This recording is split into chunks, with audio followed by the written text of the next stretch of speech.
Hi, my name is Lucas Walson. I'm going to be talking about human trafficking and how serious the problem of human trafficking is going on in the world today. So for starters, human trafficking is a form of modern slavery.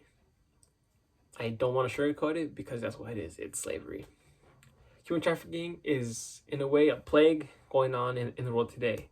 It's happening to a lot of people. It's happening worldwide. And it affects not just the victim, but it affects the families of the victims as well. Before this speech, I did research. I've read articles. I've seen interviews on victims, on their families. I've heard stories from victims and their families. And what does it help me prepare a speech that will inform and persuade people to want to help.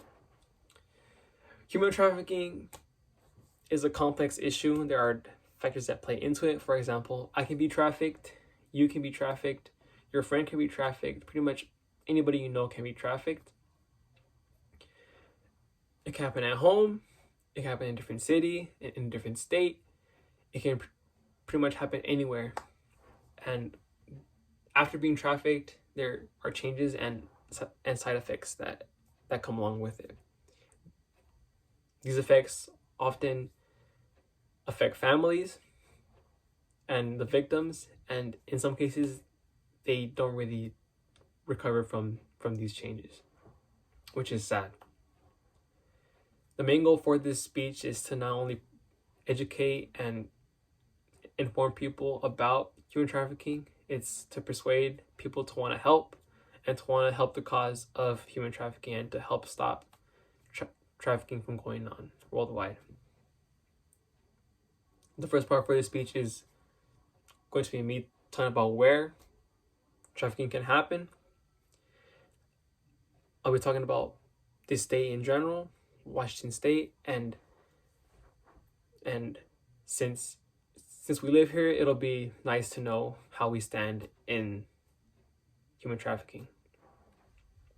So there have been cases of trafficking in Washington State, which is pretty sad to think about, since we do live here in Washington State. Since the year 2012 and 2017, the cases have doubled, which is also pretty significant, since in that 5-year gap, for those cases to double, there had to have been a lot of cases being reported, which is also pretty sad and disgusting to think about. There have been 3,500 phone calls made to the National Human Trafficking Hotline, which is also pretty sad. But keep in mind, those phone calls were just in Washington State. And in a country of 50 states, for one state to have that many calls is pretty significant. And it's pretty eye-opening, if you ask me. I'll show a brief diagram on human trafficking just in the last year, in 2019. So I'll pull it up right now. So there have been 272 cases reported. That's the blue part. And there have been 824 contacts this year. Just in 2019. So what that means is that human trafficking has been happening. It's been happening for a while now, and I'm pretty sure it's happening right now as we speak. And I'm scared that number will just be going up and higher and higher and higher until someone notices. But on a happier note, there have been 1,800 potential victims saved when that hotline was introduced back in 2007. So that's a good note to know. Since we know that phone call works, that hotline works, we can make those phone calls and help save lives. So we know people are being targeted, but what people are being targeted, right?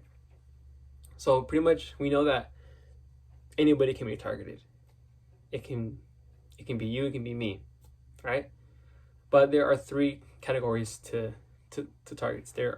There's one category of children under age of 18 and they're used for commercial sex. There's a category of adults over 18 that are used for sex as well.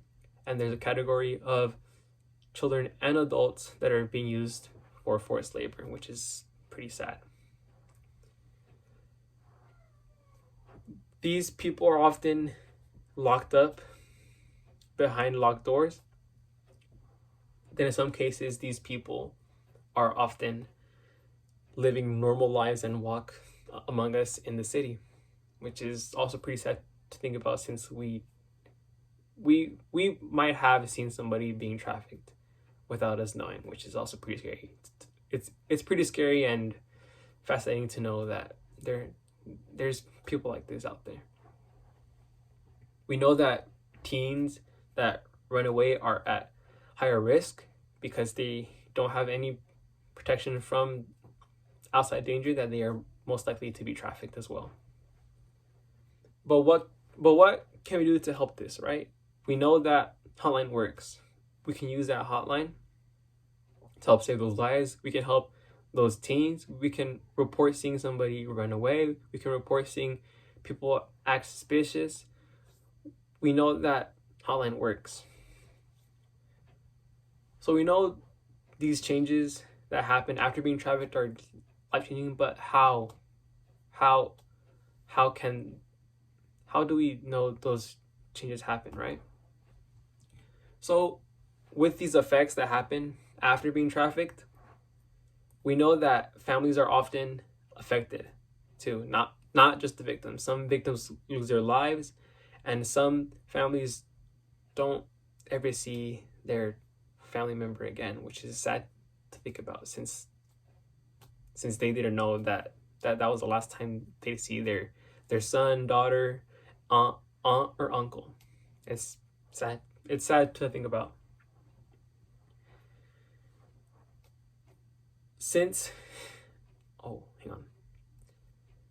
We know that hotline works. We can use that hotline to help families, because some families are often never brought justice because they can't find who trafficked, and they often can't find the person that went missing and was a victim of human trafficking, which is also sad. So, in conclusion, human trafficking needs more coverage. It needs just the same amount of coverage as your favorite celebrity family. Because right now, I don't really see that much human trafficking being covered in the news today. It happens right under our noses. Anybody can be a target. The effects of human trafficking are often life-changing, not for the families, but just for the victims. Not only for the victims, but also for the families as well. Anyone can be trafficked. It can be you. It can be me. Your third grade teacher. But we know how to stop this. We can use the hotline. We can call the number at 1-888-373-7888 or text help at 233-733. Thank you.